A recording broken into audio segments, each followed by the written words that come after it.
하나님 말씀 보도록 하겠습니다. 하나님 말씀은 디모데전서 5장 3절부터 4절까지 말씀입니다. 신약성경 340면 디모데전서 5장 3절부터 4절까지 말씀, 저와 여러분들이 한 목소리로 또박또박 천천히 읽어보도록 하겠습니다. 시작.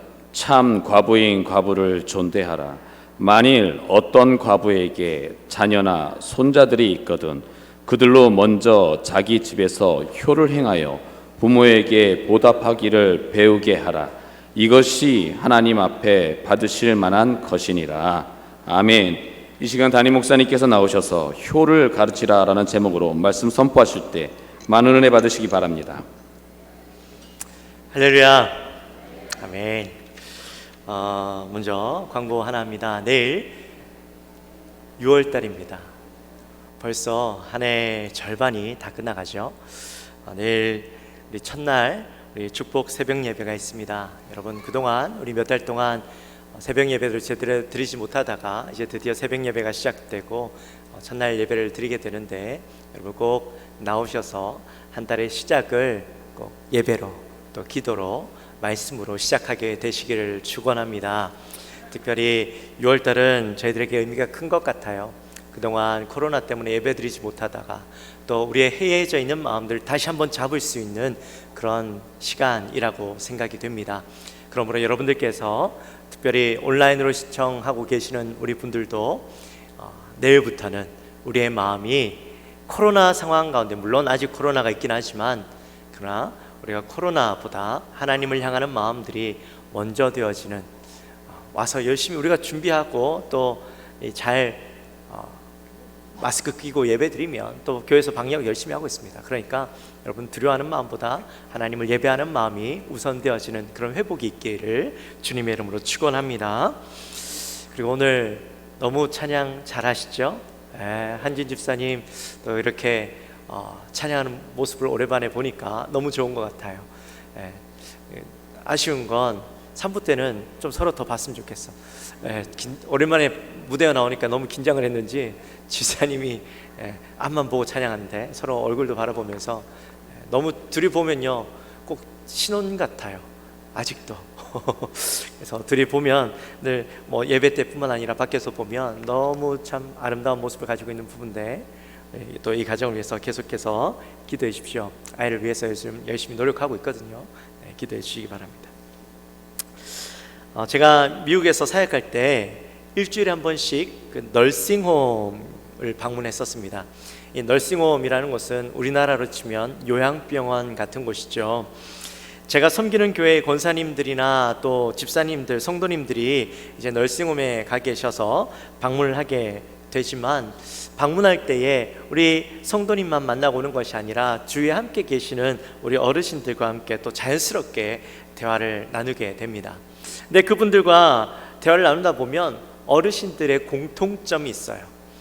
하나같이 다들 자식 자랑하십니다. 지금 그 아들이 어디에서 무엇을 하고 또 그 아들이 얼마나 대단한 아들인지, 어떻게 성공을 했는지 정말 자랑스럽게 저에게 말씀을 하시는데요, 그 모습이 참 보기가 좋기도 한데 한편으로는 좀 딱하기도 했었어요.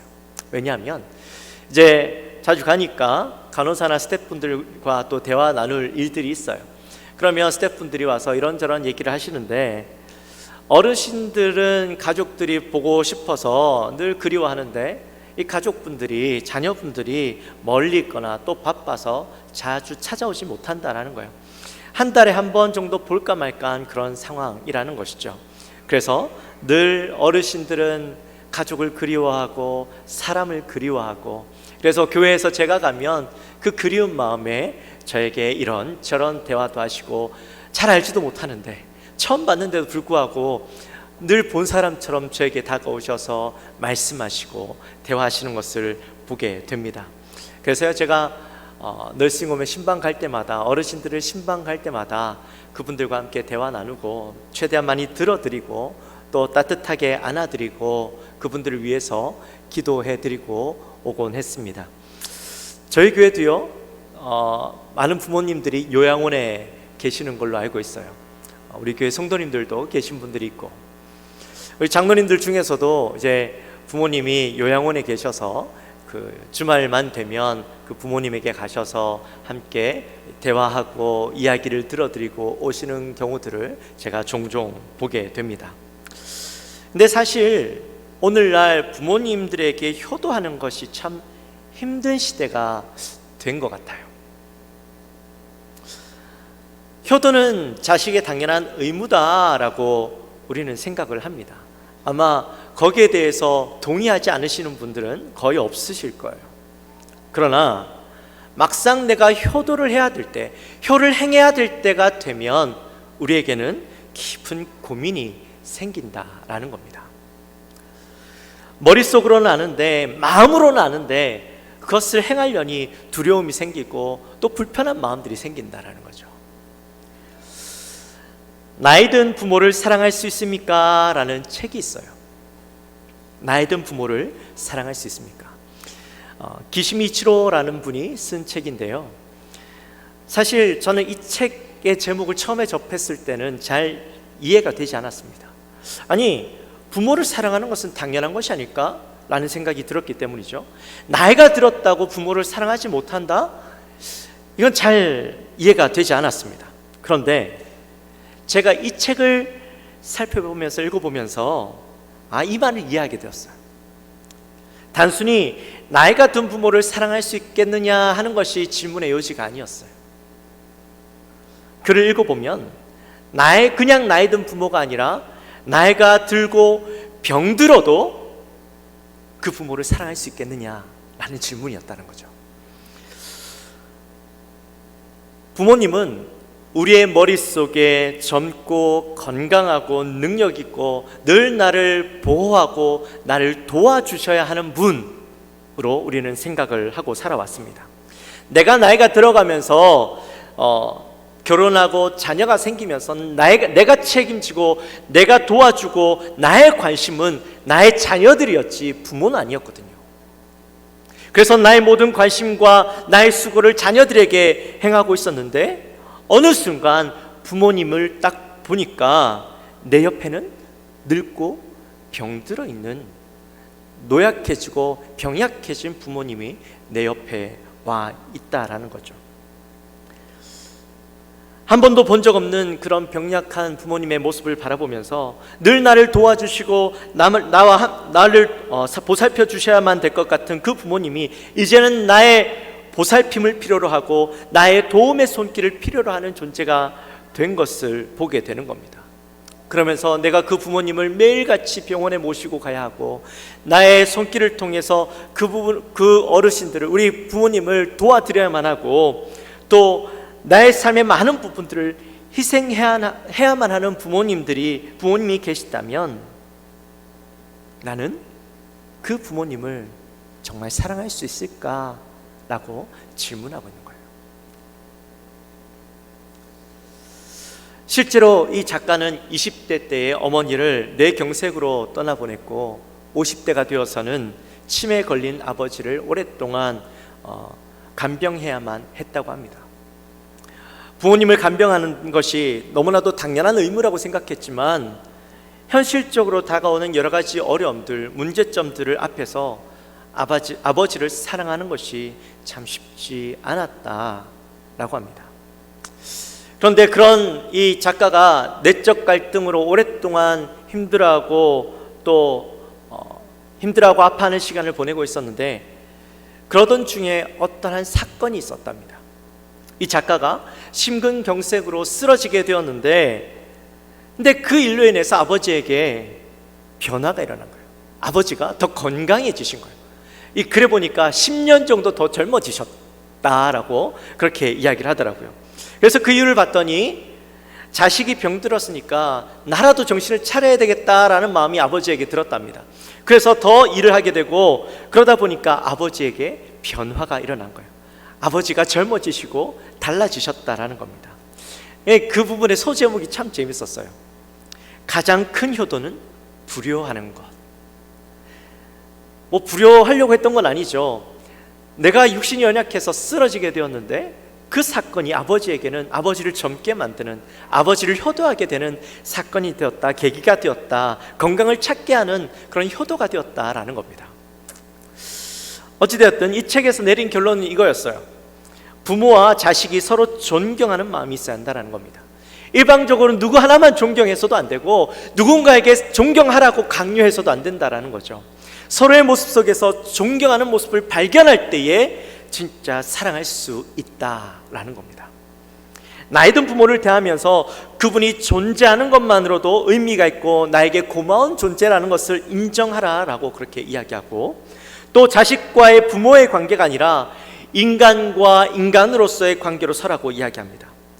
우리가 자식으로서의 역할 가면을 쓰고 부모를 대하면 이게 부모와 자식과의 관계가 기브 앤 테이크의 관계로 변질되어진다는 것이죠.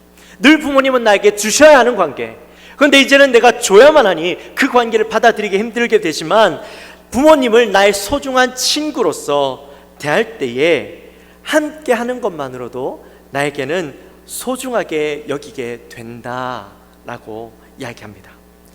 그 자체로도 나에게는 의미가 있고 내가 그를 사랑할 수 있게 된다라고 이야기하는 것을 보았습니다. 제가 이 글을 보면서요, 오늘날을 살아가는 우리에게 참 중요한 메시지다. 부모에게 효를 하라는 것이 너무나도 당연한 것인 줄 알면서도 정작 그 어떤 문제 앞에서 우리가 갈등하는 우리의 모습이, 이 현실적인 문제 앞에서 우리는 어떻게 문제를 대해야 할 것인가 해결책을 주고 있는 것 아닐까라는 생각을 하게 되었습니다. 오늘 우리가 함께 나눌 말씀은요, 5월달 가정의 달을 마지막으로 효에 대한 말씀을 우리가 함께 나눠보려고 합니다. 디모데전서, 우리가 함께 말씀을 나누고 있는 디모데전서는 사도 바울이 영적인 아들인 그 디모데에게 목회에 대해서 조언을 하면서 성도들을 대할 때 어떻게 대해야 하는지 세대별로 또 성별로 그들을 대해야 하는 방법을 조언해 주고 있는데, 특히나 목회하면서 그 사람들을 대할 때 누구를 가장 중요하게 이야기하고 있냐면, 오늘 본문이 있는 5장에 보니까 과부에 대해서 굉장히 중요하게 이야기하고 있는 것을 보게 됩니다. 여러분, 과부는 어떤 사람입니까? 과부. 사실 요즘 과부라는 표현을 잘 쓰진 않죠. 과부는 남편을 잃고 혼자 살아가는 사람을 과부라고 이야기합니다. 한자로는 적을 과, 아내 부 자를 써서 과부라고 이야기하는데, 그 의미는 뭐예요? 부족한 아내라는 거예요.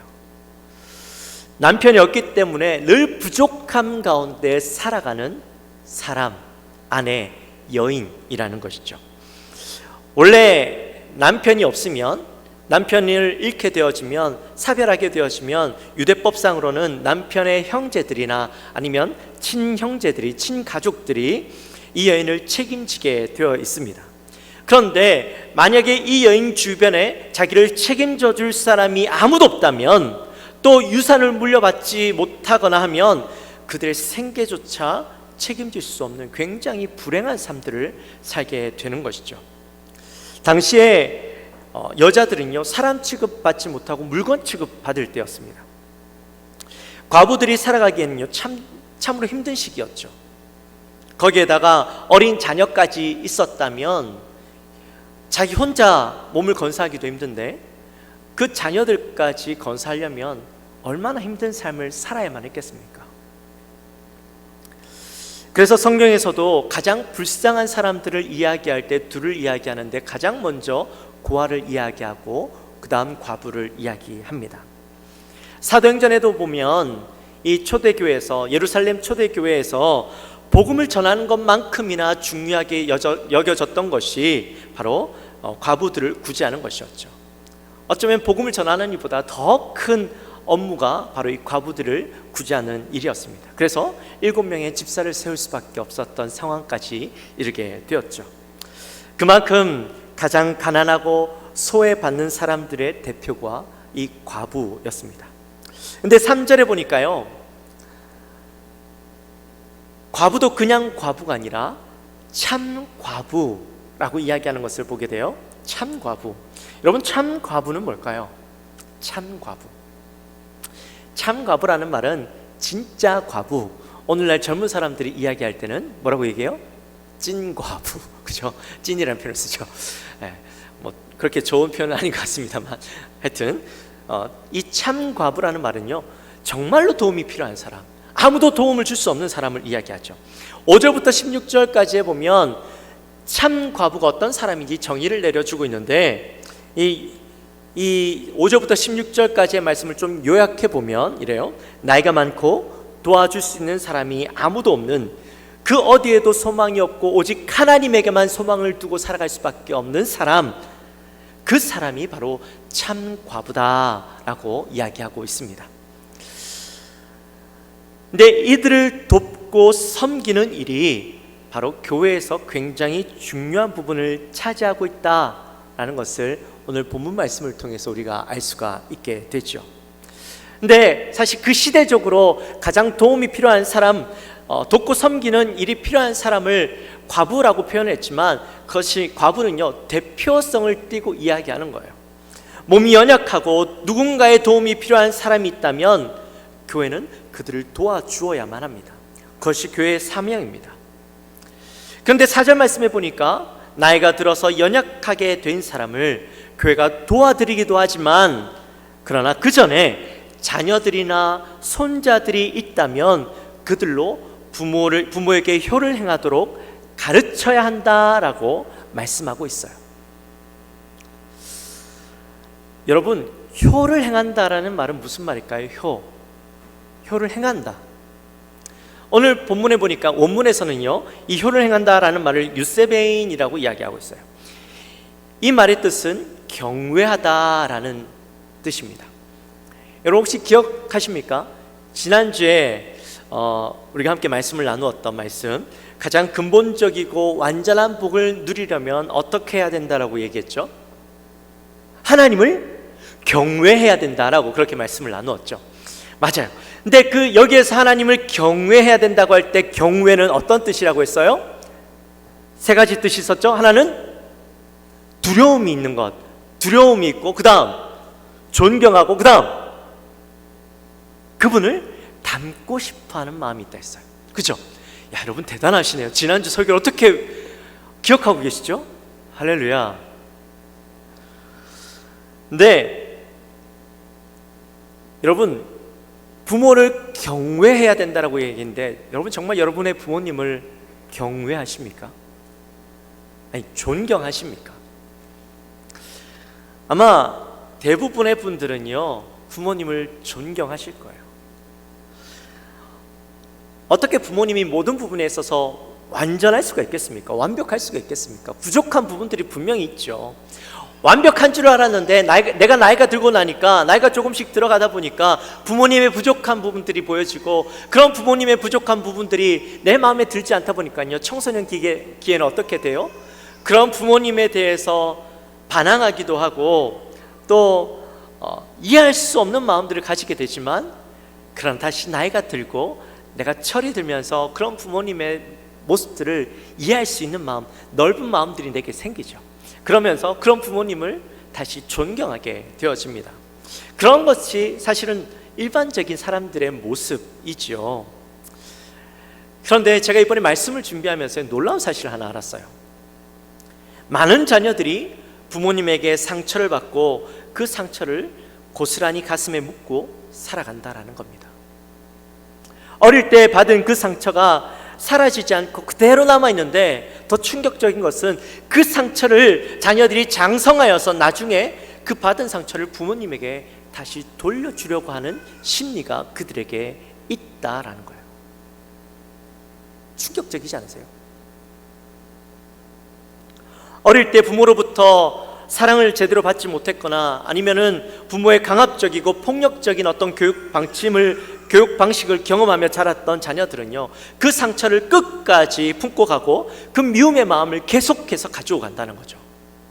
그리고 그 미움의 마음을 내려놓지 못한다라는 겁니다.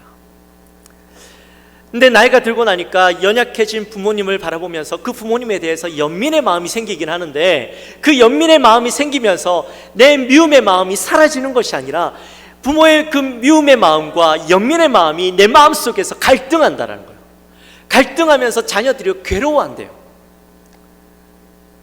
인터넷에 보니까 말씀을 준비하면서 정말 그런가 제가 살펴보려고 인터넷에서 검색을 해봤더니요, 그런 내용들이 너무 많은 거예요. 기사들도 너무 많은 거예요. 실제적으로 우리의 자녀들이, 아마 여러분들의 세대들이 그런 갈등들을 겪고 살아가고 있다는 것이죠.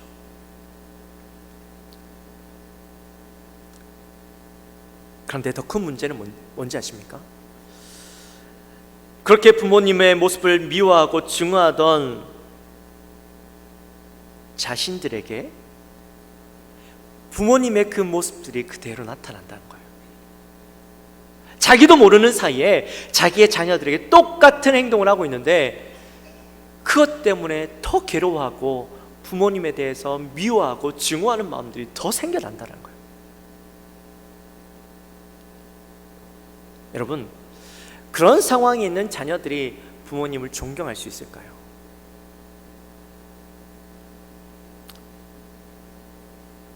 물론 모두가 그런 건 아니지만, 어느 설문조사에서 청소년들에게 이렇게 질문을 했다고 합니다. 누구로부터 가장 상처를 많이 받았느냐라는 질문을 했더니 거의 대부분의 청소년들이 부모로부터 받은 상처가 제일 컸다라고 이야기를 했다고 합니다. 그 상처를 회복하지 못하고 계속 가지고 가다 보면 그 아이들에게 부모님을 존경하는 마음이 생기기가 쉽지 않다라는 것이죠. 옛날에는 그렇게 해야 된다라고 계속해서 되뇌었지만, 요즘에는 누가 그렇게 가르쳐 주지도 않고, 사회적인 분위기를 봤을 때는 부모님을 존경해야 된다라는 건 알지만 이기적이고 개인적인 사회를 살다 보니 그렇게 하는 것조차도 쉽지 않은 시대가 된 것입니다. 그러니 막연하게 자녀들에게 부모를 존경하고 효를 행해야 된다는 것은요, 받아들이기 힘든 시대가 된 것이죠. 그런 자녀들에게 부모를 공경해야 하고, 특별히 상처가 있는 자녀들에게 부모를 공경하고 효를 행하도록 할 수 있는 방법이 무엇이 있을까요? 부모 용서하기라는 책이 있습니다. 레슬리 필즈라는 사람이 자신의 아버지를 용서하기 위해서 일어나는 과정들을 쭉 적었던 이야기입니다. 자신의 아버지로부터 받은 상처가 너무 컸고 그 아버지를 용서하지 못한 채 쭉 살아오다가 이 주인이요, 한 말씀에 부딪히게 된 거예요. 우리 그 말씀 한번 읽어볼까요? 우리 같이 한번 읽어봅시다. 시작. 우리가 우리에게 죄 지은 자를 사하여 준 것 같이 우리 죄를 사하여 주시옵고. 아멘. 늘 암송하고 늘 읽던 말씀, 주기도문의 말씀이 어느 날 갑자기 이 저자에게 마음에 다가오는 거예요. 그리고 그동안 내가 용서하지 못했던 그 아버지에 대해서 깊은 갈등을 하게 됩니다. 깊은 갈등을 하고 용기를 내어서 저자가 알래스카에 살고 있었는데, 알래스카에서 아버지가 계시는 플로리다까지 약 8,000km나 되는 그 거리를 가게 되죠. 그 과정 가운데 이제 성경의 인물들을 통해서 놀라운 사실들을 이 저자가 발견하게 되어지는데, 결론이 이거였어요. 나도 내 부모도 다 연약한 인간이다. 우리 부모 역시 그들의 부모로부터 상처를 받을 수 있고, 나도 나의 자녀들에게 상처를 줄 수 있다라는 사실을 깨달은 거예요.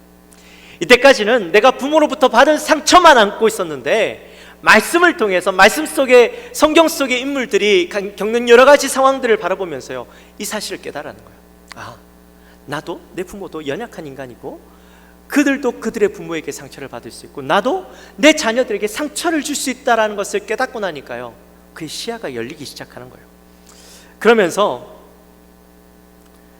하나님을 믿는 우리는 누구인가? 라는 근본적인 질문들을 하게 되죠. 그 속에서 해답을 찾는 것이, 나는 하나님께서 잃었다가 다시 찾은 자녀요, 용서받은 자녀다. 하나님께서 기뻐하시는 자녀다. 이미 수없이 많은 용서를 받은 사람이고 이미 하나님의 용서의 품에 안겨있는 사람이다. 그러면서 마태복음 6장 14절과 15절 말씀을 이야기해요. 우리 함께 같이 읽어보겠습니다. 시작. 너희가 사람의 잘못을 용서하면 너희 하늘 아버지께서도 너희 잘못을 용서하려니와 너희가 사람의 잘못을 용서하지 아니하면 너희 아버지께서도 너희 잘못을 용서하지 아니하시리라. 아멘. 뭐라고요? 성경에 보니까 뭐라고 적혀있어요? 네. 결국 우리도 우리의 상처, 우리 아픔을 용서할 때에 하나님께서 우리의 잘못을, 우리의 죄악들을 용서하시겠다. 우리의 죄를 용서받을 수 있다라고 얘기하는 거예요. 나는 이미 용서받은 줄 알았는데, 나는 하나님으로부터 용서를 받았는데, 문제는 뭐예요? 내가 우리의 가족을, 나의 아버지를, 나의 어머니를, 그 누군가를 용서하지 못하고 살아가고 있었다라는 거예요. 그러니 나는 온전히 용서받지 못한 존재로 살아가고 있는 거예요. 내가 용서받으려면 내가 용서를 먼저 해주어야 된다라는 거였어요. 이 주인공이 이 말씀을 놓고 변화가 일어나는 것이죠. 레슬리는 그 사실을 깨닫고 아버지에게 가서 용서를 하게 됩니다. 우리의 마음에 깊은 상처가 회복되기 쉽지 않죠. 어릴 때 받았던 상처, 그 충격, 미움의 마음, 누군가가 나에게 준 상처가요 너무 크다면 그 상처가 사라지기가 쉽지 않습니다. 그가 나의 부모님이라면 더 용서하기가 쉽지 않아요.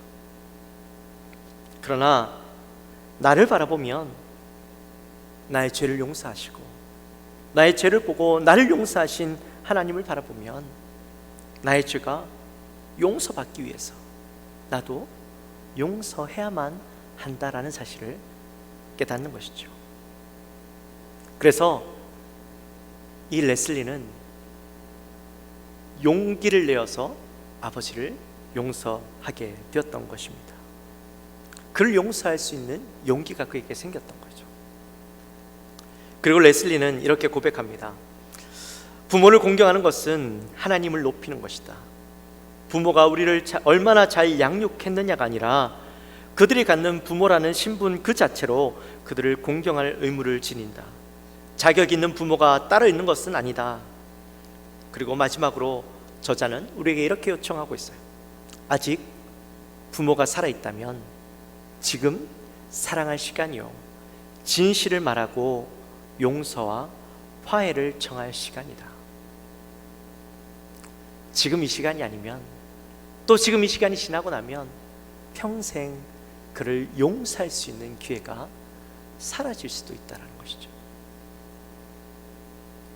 용서하면 과거의 고통을 바꿀 수 있습니다.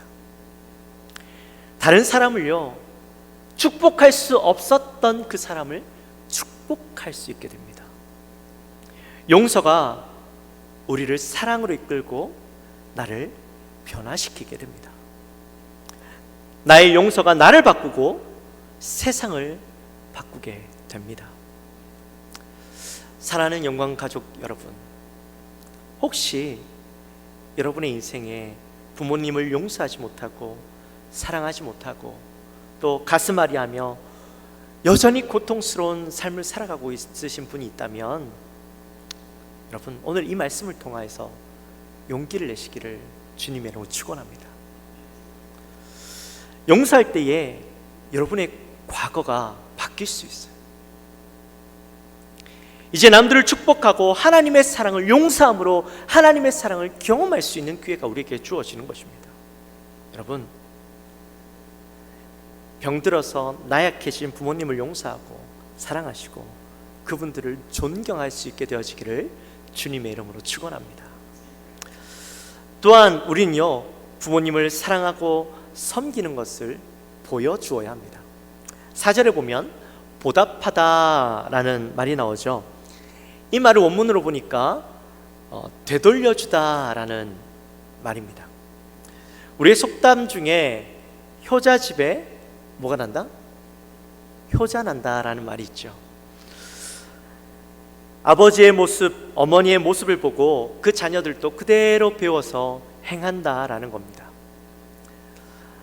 우리가 부모님에게 되돌려 주기도 해야 되겠죠. 그렇게 하라고 이야기하니까. 그러나 우리가 우리의 부모님을 잘 섬기지 못하고 사랑하지 못하면 우리의 자녀들도요, 우리를 사랑하지 못하고 용서하지 못하고 섬기지 못하게 될 것입니다. 왜냐하면 그 자녀들도 본대로 행할 수밖에 없기 때문입니다. 신앙생활도요, 부모의 본을 따라서 자녀들은 살아가게 됩니다. 역시나 효도 부모님의 모습을 보고 그대로 따라 행할 수밖에 없다라고 성경은 이야기하고 있어요. 우리가 부모님들에게 효를 행하고 갈등 속에서 용서하고 화해하고 사랑하는 모습을 보일 때에, 그들을 참으로 존경하는 모습을 보일 때에 우리의 자녀들도 혹시나 우리 때문에 받은 상처가 있다 할지라도 그들의 그 상처를 우리의 모습을 바라보면서 용서할 수 있는 마음, 또 화해할 수 있는 마음, 우리를 사랑할 수 있는 마음들이 그 자녀들에게도 생길 수 있고, 그 상황을, 그것을 통하여서 더 나은 관계로 나갈 수 있다는 거예요. 또한 나도 우리의 부모님을 잘 섬김으로 하나님으로부터 하나님과의 관계가 회복되어지고 더 나은 관계로 나갈 수 있지만, 그 자녀들도 그런 관계를 통해서 하나님과의 관계가 회복되어지고 참으로 하나님이 원하시는 모습들을 살아갈 수 있다라고 성경은 우리에게 말씀하고 있습니다. 이제 말씀을 마칩니다. 사랑하는 영광 가족 여러분, 효도하는 것이요, 너무나도 당연한 것처럼 생각되지만, 그러나 늙고 병약해진 부모님에게 효를 행하는 것이 얼마나 어려운 일인지 우리는 몸으로 경험하고 있습니다. 우리 주위의 사람들을 보면서 경험하고 있습니다. 실제적인 이런 고민 속에서 이 성경의 말씀을 어떻게 풀어가고 또 이 말씀을 우리는 어떻게 행할 수 있을까 함께 고민해 봤어요. 혹시나 부모님에 대한 미움과 용서하지 못하는 마음들, 이해하지 못하는 마음들이 있다면 여러분, 이 시간 용서하고 화해하고 사랑의 관계로 나가게 되시기를 주님의 이름으로 축원합니다. 뿐만 아니라 내 마음속에 여전히 용서하지 못하고 분노하는 마음들이 있다면 여러분, 그분들을 용서하게 되시기를 주님의 이름으로 축원합니다. 하나님이 우리를 사랑하셨고 우리를 용서하셨기 때문에 우리도요, 누군가를, 우리의 부모님을, 우리의 가족을 용서하고 우리가 그들을 사랑할 수 있는 마음이 우리에게 생길 수가 있어요. 용서할 때에 내 삶에 얽매이고 단단히 굳어있던 그 마음들이 풀려질 수 있는 거예요. 그 미움의 마음들로부터 자유로워질 수 있는 겁니다. 그럴 때 하나님의 사랑이 우리에게 깊이 들어올 수 있는 거예요. 우리의 자녀들도 우리의 용서와 사랑하는 모습을 통해서 그들도 용서하고 사랑할 수 있는 사람으로 바뀔 수 있는 거예요. 사랑하는 영광 가족 여러분, 효를 행합시다. 그냥 말로만 효를 행하자라고 이야기하는 것이 아니라 우리의 삶 속에서 부딪히는 그 모든 것들을 통하여서 다 훌훌 털어내자. 사랑함으로, 용서함으로. 그렇게 해서 오늘 말씀 마지막에 있는 것처럼 하나님이 원하시는 그 삶을 살아가는 저와 여러분의 삶이 되어지시기를 주님의 이름으로 축원합니다. 우리 시간에 함께 찬양했으면 좋겠는데요, 오늘 나는 이라는 찬양입니다. 우리 가사를 함께 깊이 묵상하면서 함께 찬양합시다.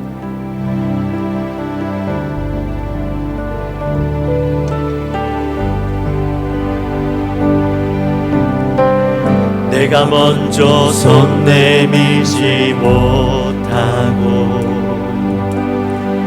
내가 먼저 용서하지 못하고 내가 먼저 웃음 주지 못하고 이렇게 머뭇거리고 있네. 그가 먼저 손 내밀기 원했고 그가 먼저 용서하기 원했고 그가 먼저 웃음 주기 원했네. 나는 어찌 될 사람인가. 오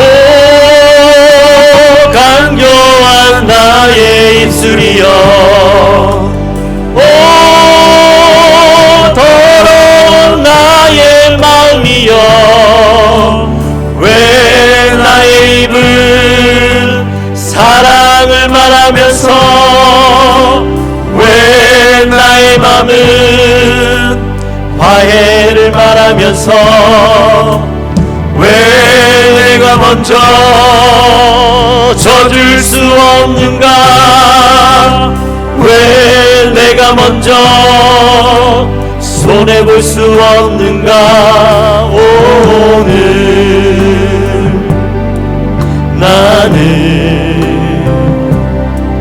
오늘 나는 주님 앞에서 몸둘 바 모르고 이렇게 흐느끼며 서 있네.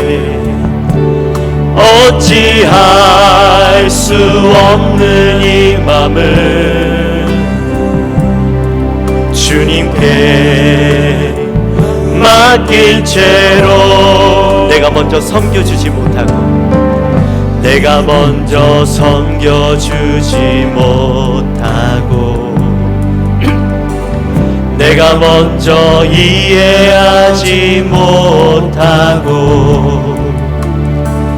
내가 먼저 높여주지 못하고, 이렇게 고집 부리고 있네. 그가 먼저 섬겨주길 원했고, 그가 먼저 섬겨주길 원했고,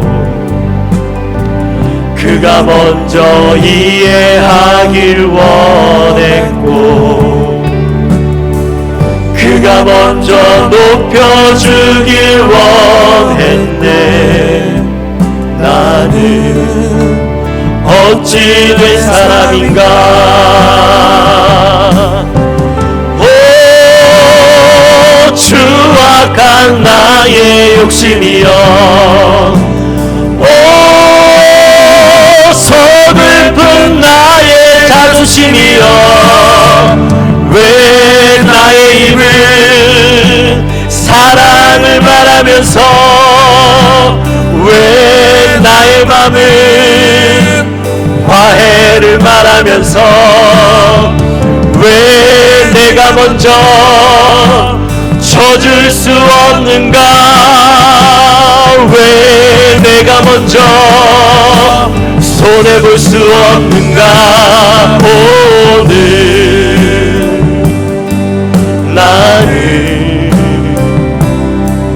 오늘 나는 주님 앞에서 몸둘 바 모르고 이렇게 흐느끼며 서 있네. 어찌할 수 없는 이 맘을 주님께 맡긴 채로, 왜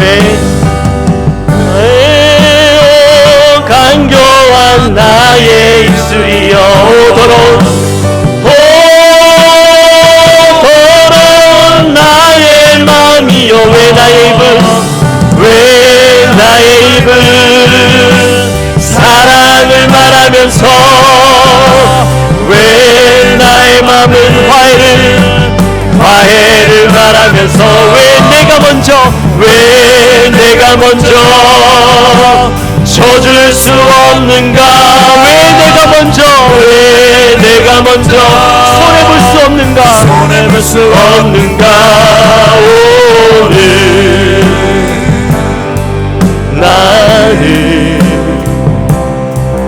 오늘 나는 주님 앞에서 몸둘 바 모르고 이렇게 흐느끼며 서 있네. 어찌할 수 없는 이 맘을 주님께 맡긴 채로. 할렐루야. 우리 시간에 함께 기도했으면 좋겠습니다. 오늘 말씀의 제목이요, 효를 가르치라 였어요. 교회가 효를 행하기도 하지만 그러나 정말 중요한 것은 우리 성도들의 마음 가운데 참으로 그들을 사랑할 수 있고 그들을 존경할 수 있고 그들을 향하여 참으로 효를 행할 수 있는 마음. 주님이 나를 사랑하셨던 것처럼 나도 그를 용서하고 사랑하고 그들을 존경할 수 있는 마음이 우리에게 있는가 물으실 때에 우리는 무엇이라고 대답하시겠어요? 사실 오늘의 제목은요, 저에게 하는 말씀이었어요.